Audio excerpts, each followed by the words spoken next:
please subscribe, hit that like button, and as always, leave a comment, and thank you for enjoying the video. I got the Boston Celtics going to the final. I got them winning without. It's time to represent your city. Put your hands up. Cali, you know we do it for Boston. Hey, ain't nobody gonna like Boston. Yeah, hey, can't nobody do it like Boston. Where the legends get made, where the banners get raised, bright lights, big stage. Boston.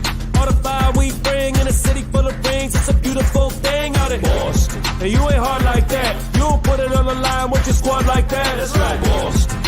All we do is win like cigars in the gym, and we at it again. I say, Beantown, what's up? What's up? Beantown, what's up? What's up? Beantown, what's up? What's up? Beantown, what's up? What's up? Feel the energy shift, now we jumping at the gym. Represent, showing out how we ball above the rim. Larry Legend, 86, to the truth in 08. Cement your name with the all-time greats. Still banner 18 in the Raptors. Celtic green, only green that matters. It's about that time. Ain't another city that's louder than mine. Always gonna shine with the game on the line. What you think was gonna happen, man? That's how we do it in Boston. Ain't nobody gonna like Boston. Yeah. Can't nobody do it like Boston. Welcome to another episode of Dynasty Proud, episode 19. The champs are here. The champs are here. Alex, man, what's going on? How are you doing? I know we're going to sit there and talk about a whole bunch of stuff, but let's start off with your vacation, being up in Boston, the parade, the atmosphere, just what's it all like up there, man, right now? It's been a dream, man. It's been a great week in Boston. I'm still here. I've been here for a week now. Started it off on Sunday. Went to Fenway, saw the Sox clobber the Yankees, but just Celtics related, just the whole week. I was at the watch party at the Garden at Big Night Live on Monday night. What an experience, man. If you ever get a chance to go to something like that, do it. Like it's being like at the game, but it's almost like louder, just right next door at the arena. It was a lot of energy, like it was electric. And then everyone poured out in the streets afterwards. They were celebrating, climbing up light poles on top of bus benches and everything like that. It was wild. And then this whole week, it's just been, nonstop Celtics, just seeing the win the championship, just watching all the clips over and over again. And then the parade yesterday, like I got down there around like 8:30 in the morning and everything was already packed. I somehow got myself to the front. So I was right on the rail yesterday, but just seeing all the energy in the city, all the Celtic green, all the jerseys, all the "Let's Go Celtics" chants amongst other less appropriate ones, but it was just it was a great time, seeing all the players come by, the coaches, we earned this. We've been saying all year long we're the best team in basketball, and we proved it. And this is the fruits of our labor right here. So enjoy this celebration. Yeah, let's back up here. The game 3 when we went to Dallas, and we took the L, like everybody thought so. That was in Dallas, and it was crazy because all of a sudden everybody was like, wait, what? Here we go again. Alex, you want to sit there and talk a little bit about that, and then how afterwards the Celtics, very slim, never lost 2 in a row, not for a long time, never lost 3 in a row throughout this whole season. So let's talk about the build-up all the way to Game 5. So that's Game 4 that you're referring to? When we went up 3-0? Game 4.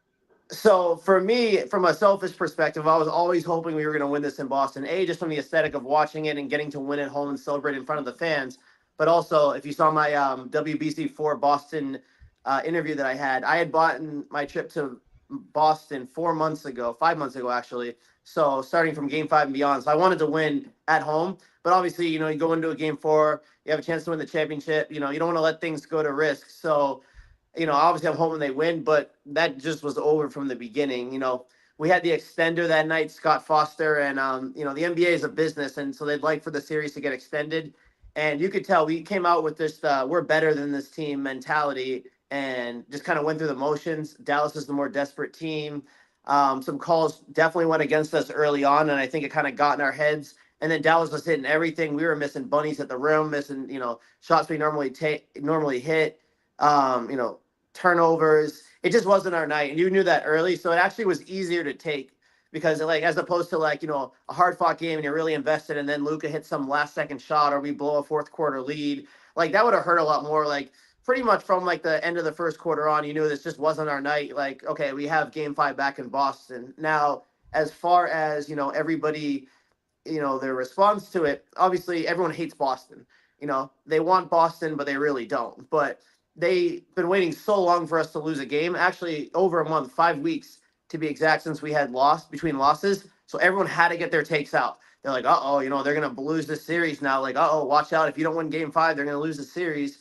Well, there's no evidence to that. It was one bad game. Like, whether we lost by 1 or 100, like, is one game in the standings. We're still up 3-1 heading home, put ourselves in a great position. And then when we get to game 5, we just hit them with an avalanche. Like, it was close very early on, but we had the lead. We never relinquished the lead the entire game. And yeah, we just got on them from the get-go. And so that game was really never in jeopardy. So it almost kind of felt a little bit like game 6 of the 2008 finals, where it was just almost kind of a countdown to the end of us winning the title, like the whole second half. This was a little bit closer than that, but the game was never really in jeopardy.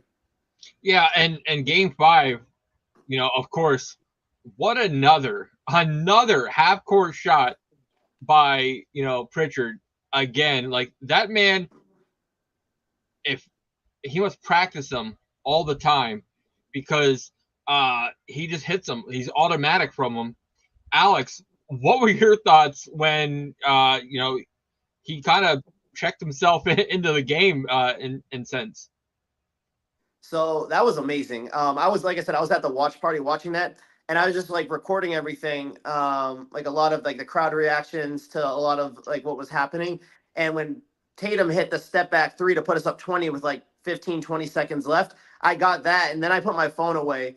Because Luka got the N1 on the other end, and I'm just watching it. The second Pritchard like released that ball, like I don't know why in my head I'm like, that's going in. Like Jaylen Brown said earlier in the series, I think it was game 2, he hit a half court one. He goes, he thinks Pritchard just checked himself in for that. Like he loves those moments, and it's such a difficult shot, but like for him, he has so much confidence shooting it. And you look at the perspective, like Dante Exum at the end of the first quarter, rebounded the ball with 2 seconds left, didn't even attempt a shot. A lot of NBA players don't shoot that shot because they don't want to affect their field goal percentage. Peyton Pritchard, he's not playing 40 minutes a night. He's not an all-star. Like when he gets his opportunities, he's just giving it everything he has. And it's like, yeah, maybe I missed the shot and it affects my field goal percentage, but it's like, what if I hit it?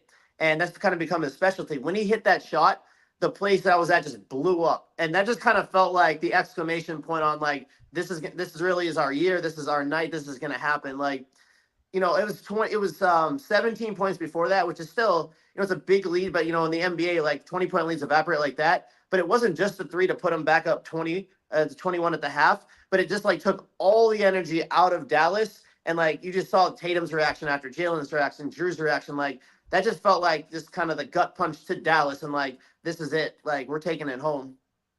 Yeah. And then we sit there and hear from Missoula that KP, he pretty much overrid the doctors and said, I'm playing. Like it's game 5. Give me a piece of the championship. I want to be out there on the floor. What are your thoughts about him? Kind of like saying, screw the doctors. Give me a piece of the action. I think he's a warrior. It's like he said, he'll die out there. Like obviously I think at the beginning of the game, he kind of was like hurting the team more than he was helping as far as an actual on-court basketball perspective. But like just the energy it gave the guard and gave the team, like he's out there. He wants to be out there. There's so many NBA players that won't play through anything. And like the littlest, nick and cranny that they have, like they don't want to be out there. Like he just wanted to be a part of it because he probably felt guilty that he couldn't be part of a lot of the run to the finals because of the injury he had in the first round. He was, he had played great when he got minutes in the finals prior to the injuring it again. He wanted to be out there and be a part of that and feel a part of it. And, just his presence out there, I feel like galvanized the team and the crowd more than it actually probably helped the on-court product of the team. But it shows his mentality, like this is a brotherhood that they have. He wants to be a part of it. And it was a really cool moment to see him out there. I know like the bar I was at exploded when he came out. I imagine the Garden was the same. So I feel like it kind of rejuvenated the team more than anything. But it showed a lot about KP where, he does have the injury prone history, but it's not from like maybe like a Kawhi or an Embiid or something where they don't really want to play through anything. Like he's trying. Like that's an injury that honestly, if the series went 20 games, like he wasn't going to be any better over the course of the series. It's something he needs surgery on. And it's like if I can't really do more damage to it and it's just playing through pain, I'm going to play through pain because I'll take care of it in the offseason. And that's what he did. And, look at what happened in the end, won the championship. Yeah. The game, seconds ticking down.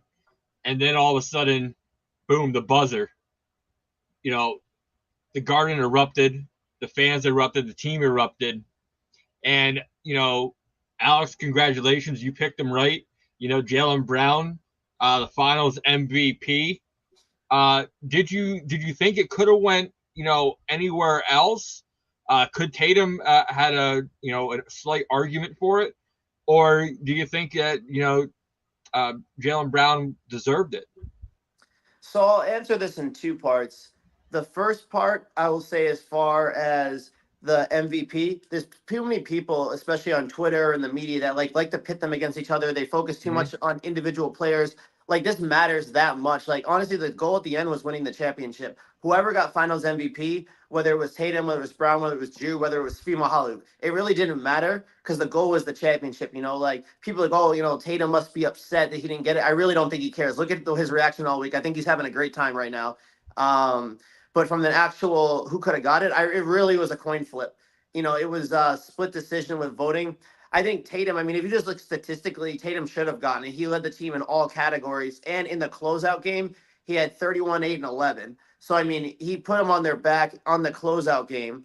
But if you're looking at it from a series as a whole, Jaylen Brown was the best player the first 3 games when the series was kind of hanging in the balance. So that's a good argument for him to win it. I don't think, like, they're brothers. And if you look at their reaction to, each other all week, when Tatum's posting them and he's like MVP, and then, Jaylen Brown's like greatest of all time, like they're hyping each other up. Like they're both happy for each other, So I don't think it really mattered who got it. And there wasn't going to be an argument either way. Like you could definitely make an argument for Jaylen and you can make an argument for Tatum. But, props to Jaylen because, like, look at a year ago. Like all the jokes, like he had a really bad game 7 in the conference finals, worked on his craft, came back this year, got slighted on awards, was getting booed during All-Star weekend, didn't get all NBA, wasn't all defense. He should have been on both of those teams. What does he do? He has a monster postseason, gets Eastern Conference Finals MVP, wins Finals MVP. And, he's validated that contract, his place in Celtic history. And, I think it's just great just to see what he's become because people were just writing him off. And now it's like he's 100% top 20 player, probably top 15. You can even make an argument for top 10. But we're just very fortunate to have both of them. I know we're going to get into like down the road contracts, things like that. But like, having him locked up long term, like he's just entering his prime right now. Like he's only going to get better. Yeah.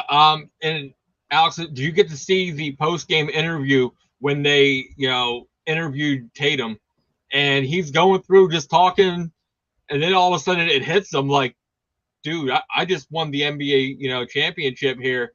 And then, the emotion, the electricity just oozed and flowed from him. What was your reaction to that? So I saw all that secondhand because I was busy celebrating myself after they won and then pouring out in the streets and Causeway outside the Garden. But I mean, you could see all the emotion, flowing out of him. Like this is something that's definitely weighed heavily on him since the 2022 finals where he didn't play his best.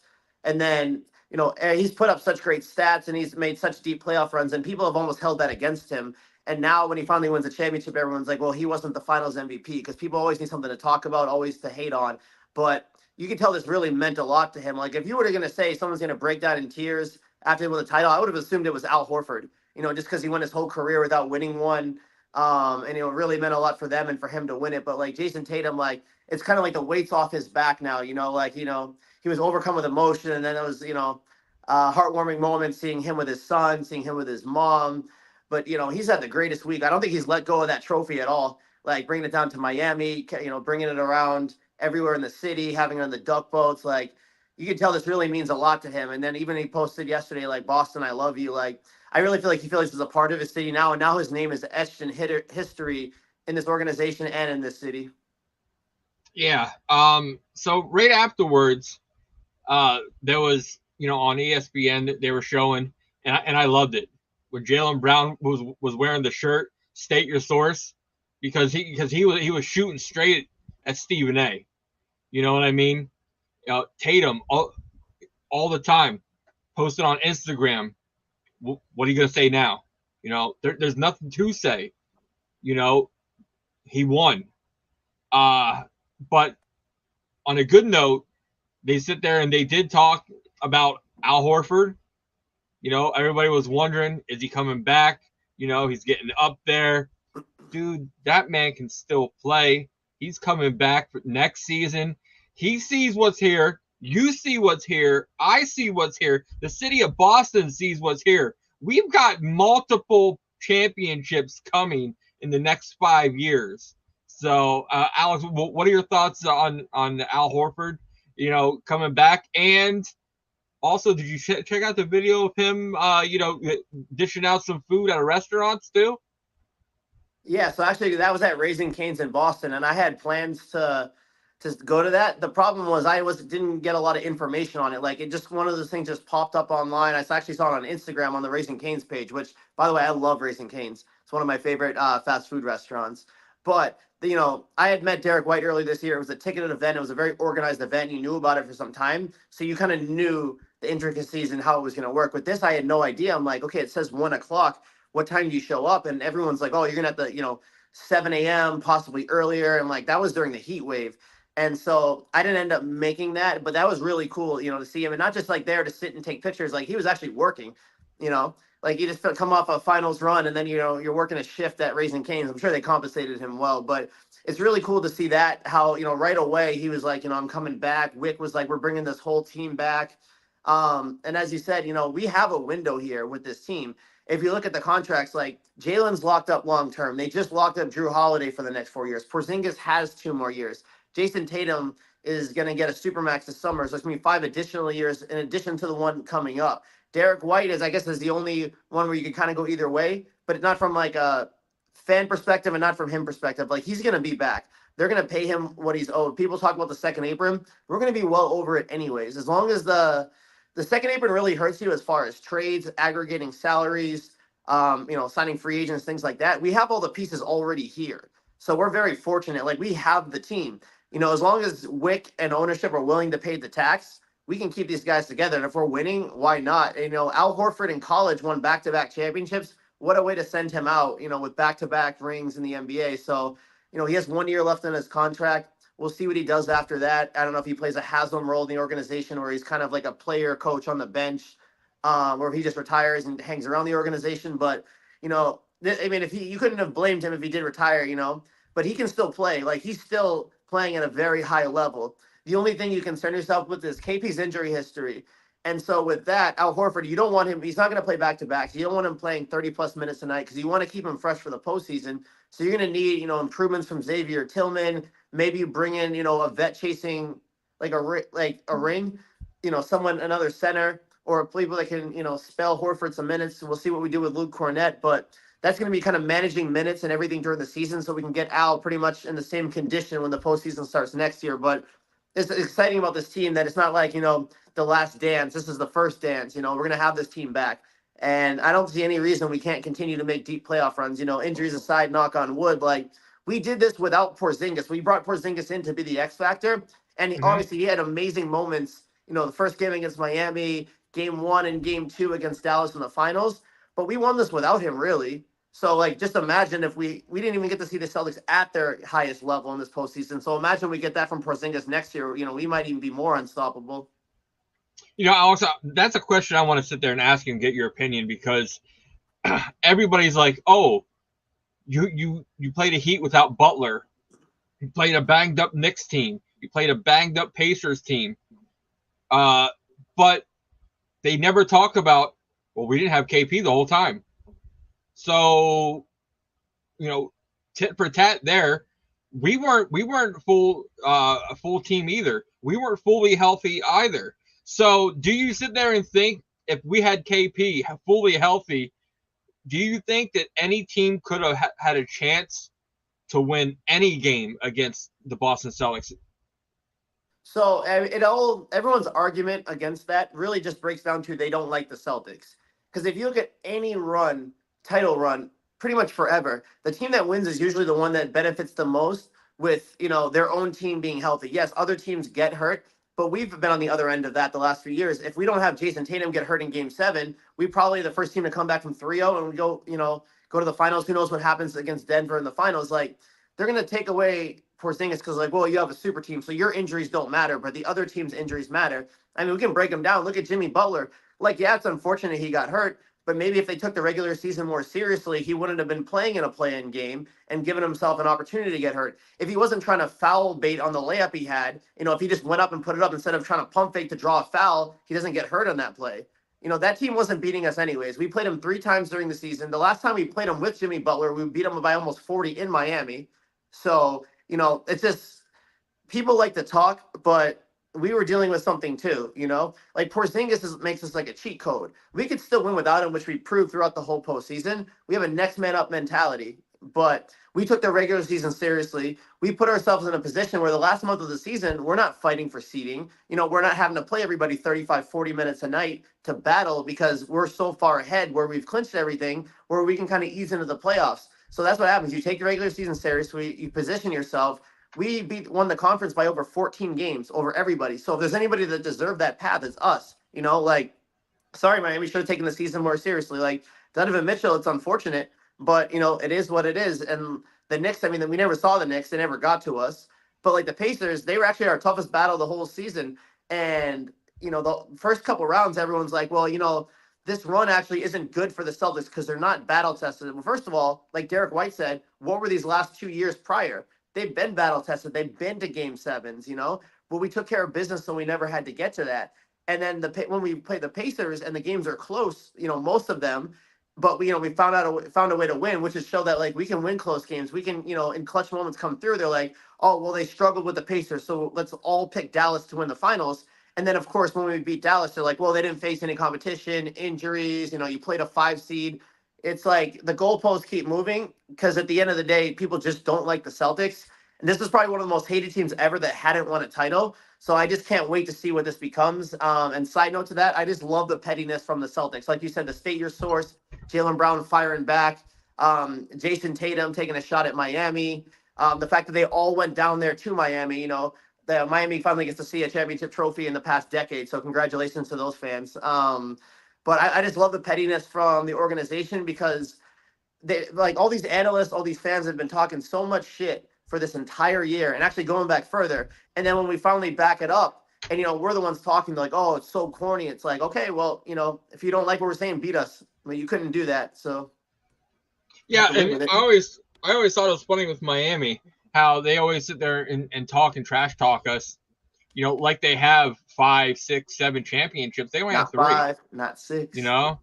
And so it's kind of ridiculous how they think they even have a chance to even talk at all to us. So, but yesterday at the parade, Alex, it was great when you seen this team, but then you also seen, Paul Pierce was there and a couple of guys throwing around, their trophy. So on a completely different duck boat. So what was that like, when they went by? I know I don't know if you've seen Missoula, getting down, and he was sitting there and high-fiving fans. I have never seen somebody so pumped as he was, out there in the city of Boston, the city of champions. And people forget how young he is. He's 35. Like, he's still like he's younger than Al Horford. He's younger than me, actually. But he was just in the moment on a torn meniscus. Like you just see him like, going wild on the duck boats. Like he was like fell through the ceiling of the duck boat, like got off, is just running around. Like he was hyped up because look at him during the season. Like he's so locked in. He's kind of like playing with reporters. He's giving kind of short answers. He's giving like odd answers. And then, all the players are like, oh, he's, Joe's a psycho. But I mean, that was great to see that type of intensity from the coach. You could feel just like waiting for this moment And then it's the moment finally arrived. But just seeing everybody, I thought it was great how Scalabrini said the other day on Sirius XM radio how Perk is not welcome back, like the open door policy with the franchise that all the other former players, especially on the 08 team, are. And he deserved that. He spent years trying to break up Jaylen Brown and Jason Tatum. And then he spent all year, no matter how much they're winning, picking every other team in the series. Oh, we got to complete the mission. He can't complete the mission. Jason Tatum needs to step up. If they don't win, they always talk about what happened if they don't win. And then, now it's like, no, bro, you stay on that side. Like Jaylen Brown said before the season, if you're on that side, stay on that side. So it was cool to see Leon Poe, who was actually at the watch party for a little bit that I was at. He's coming through, high-fiving everybody. But, Paul Pierce, kind of like the mayor of Celtics fans. Brian Scalabrine, I saw, holding up the trophy. So it was cool because this is like a fraternity. It's like a family, Celtics. And once you win here, you're always part of family. Unless you turn, like red coat, like, Kendrick Perkins did, and you go on the other side. Then you can stay over there. Yeah. So let's sit there and talk a little bit about the offseason was coming up. And let's sit there and talk Tatum getting Supermax contract, and what possible contract could or do you see Derek White getting? So the Tatum to Supermax is a formality. That's 100%. And unlike baseball or football, it's not a negotiation. It's like he's going to get the Supermax. Whatever the number comes in, like the official number once the new league year begins, that's what he's going to get. He's more than earned it. And obviously, like a few years ago, people were trying to, well, he grew up a Laker fan, a Kobe fan, so he's going to go there. What if he goes to Miami? I think this week should tell you he's not going to Miami. But he's shown nothing but love for the city of Boston. Like, he's the king of Boston right now. Like, we've had a vacancy since Tom Brady left about who it was going to be, and it's officially Tatum now. He's the king of the city. So he's going to end up getting his number retired here. He's going to sign that contract the second he can. So there's no negotiation there. That's going to happen. The Derek White one's more interesting. But what a lot of people don't understand, they're like, oh, they're over the Supermax. They're going to have to, let him go. Like, it doesn't work like that. We have his bird rights. If we decided, you know what, we don't want to pay Derek White, somebody else can have him. Besides making the on-court product worse, we wouldn't have one additional dollar to spend. There's not anybody else we could get for him. All it would do is save ownership a little bit of tax money. They've clearly shown and proven that they're willing to spend to keep this team together. They've signed everybody except for Tatum and White so far. And for people that are like, oh, why did they give these people the money before Tatum and White? It doesn't, you can't just choose when to pay people. It's like they can be paid at certain times. So we could have paid Derek White up until the end of last offseason. We had a 3-week window to negotiate. They didn't come to a number. I'm confident they're going to this summer. Tatum's going to sign pretty much as soon as he's eligible to sign. So we'll have this team signed up long term. Let's say things don't work out. I mean, Tatum, I can't imagine any scenario where he ever gets traded. But the rest of the guys, though, if things don't work out, these are all movable contracts. You want to have them on the books. They're assets. If things don't work out, you can move them down the road. You can retool, reshuffle, mix things up. They go a few years without winning. They want to go in a different direction. But not paying them was never an option.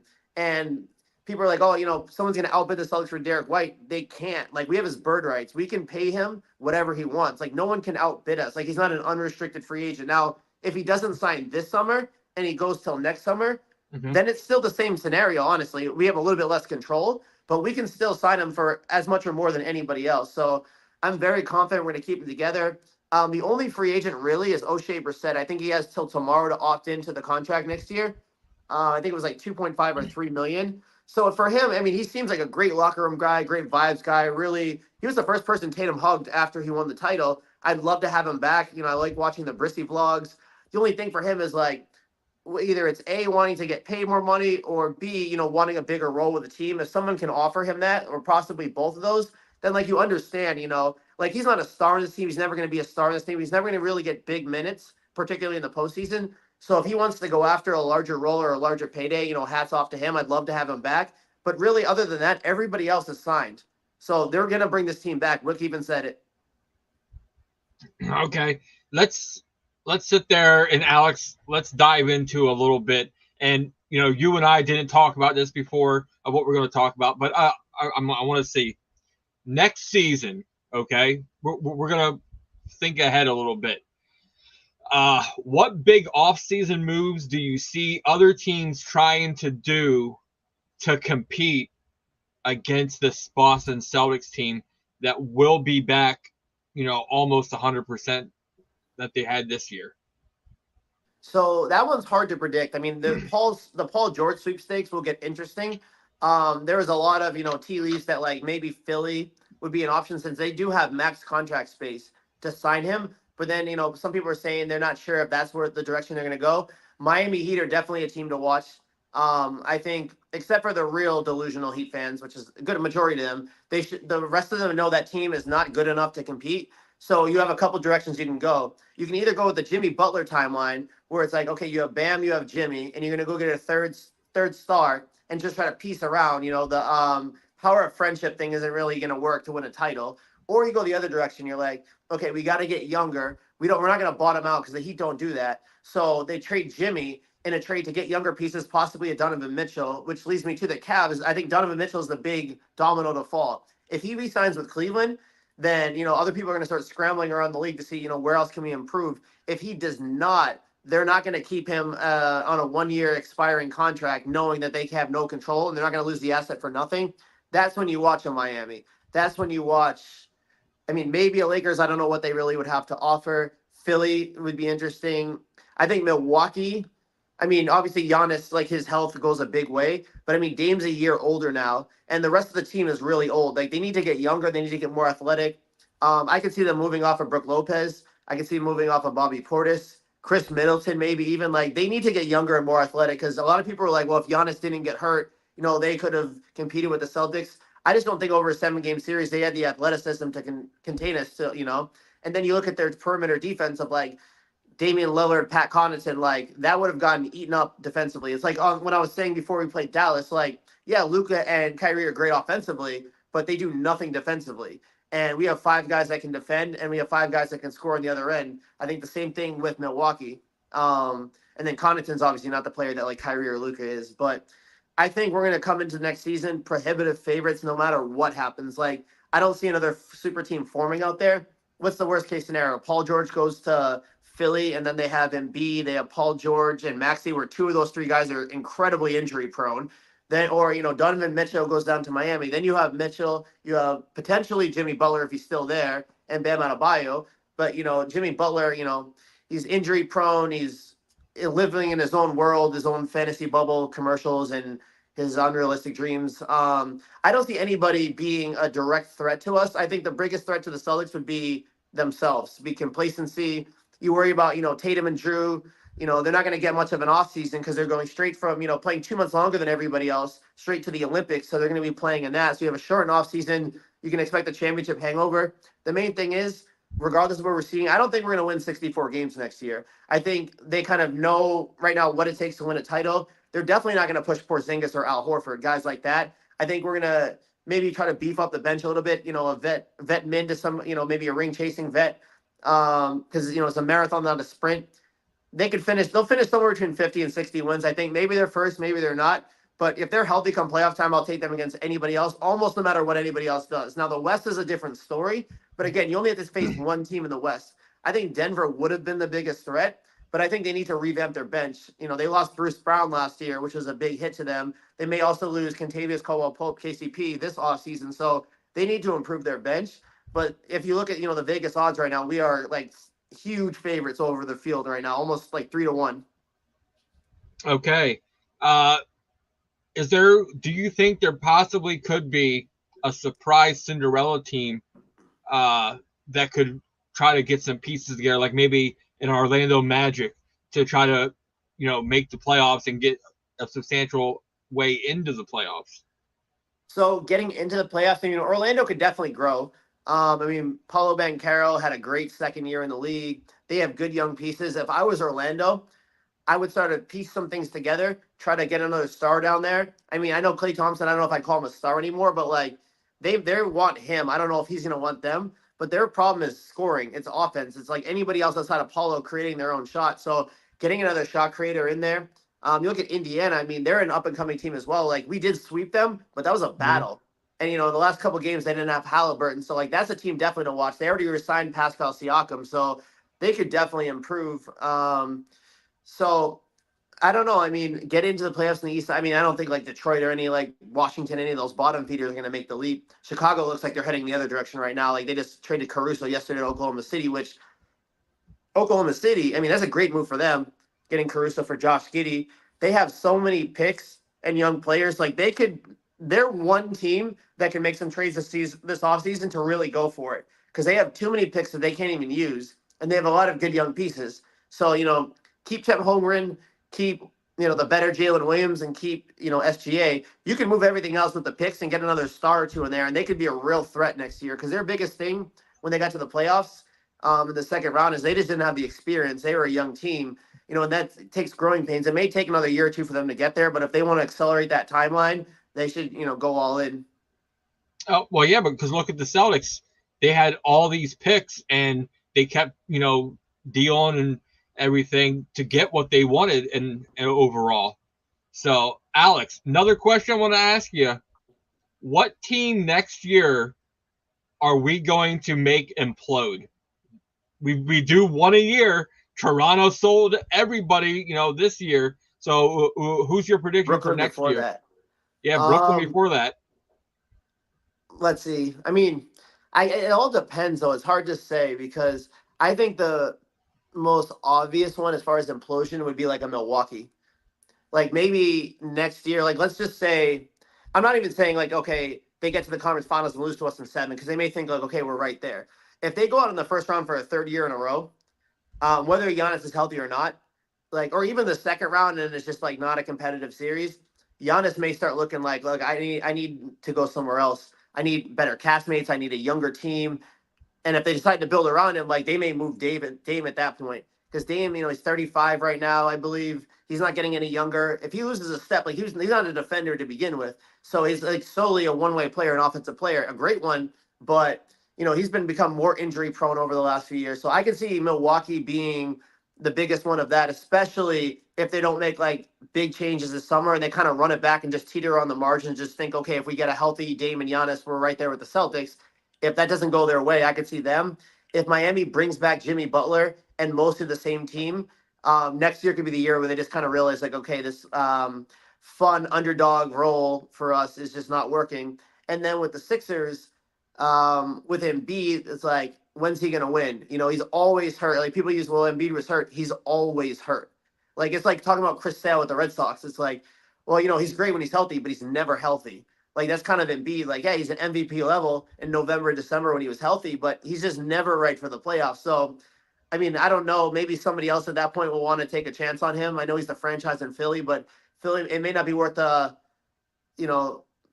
cost anymore, like prohibitive cost of like just kind of waiting around all the time for Embiid to be right. So maybe they move off of him. But I just it's refreshing going to an offseason knowing there's not going to be any big changes with the Celtics. Like last summer, especially like the second the finals ended, we dealt Marcus Smart for KP. Like we were off and running at that point. And then we got Drew right before training camp. Like there's going to be no major moves with the Celtics this year.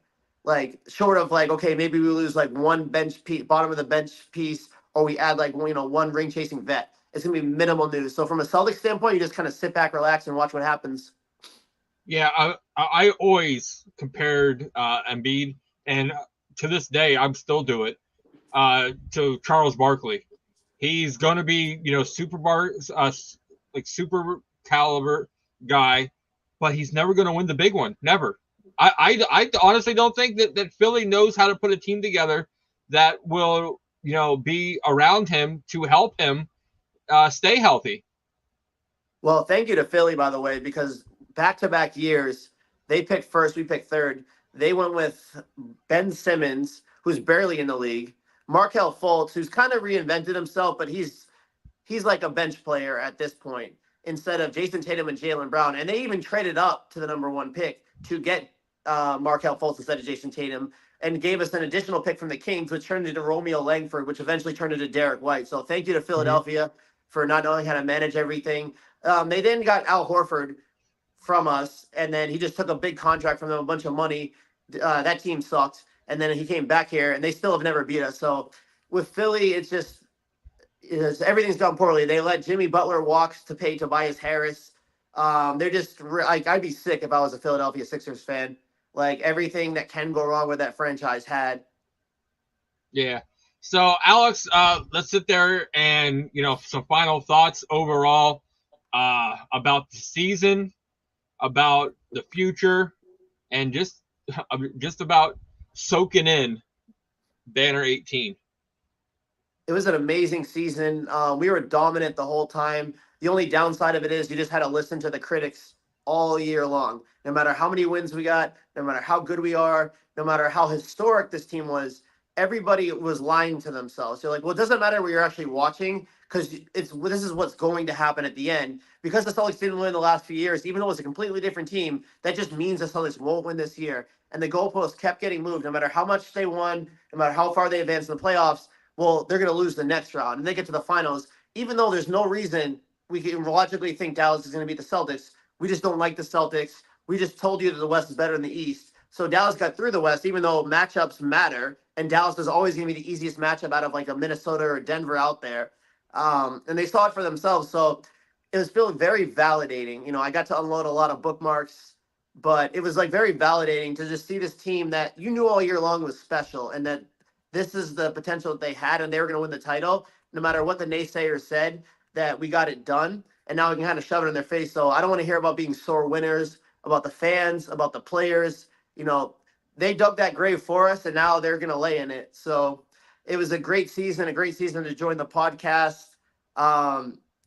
Great postseason as well. Like, people can talk about injuries, but this is one of the most dominant postseasons of all time, like 16-3. So not only winning everything, but not really having to go through that stress along the way. So it was just a gratifying, amazing feeling. And to be in Boston, to see us win it, to get to be at the parade, it was just very special and a moment, I'll always remember. Yeah, Alex, the only thing I have left to say is all Tatum and Brown have to do yet is just go get them 2 gold medals, and they would have one hell of a year.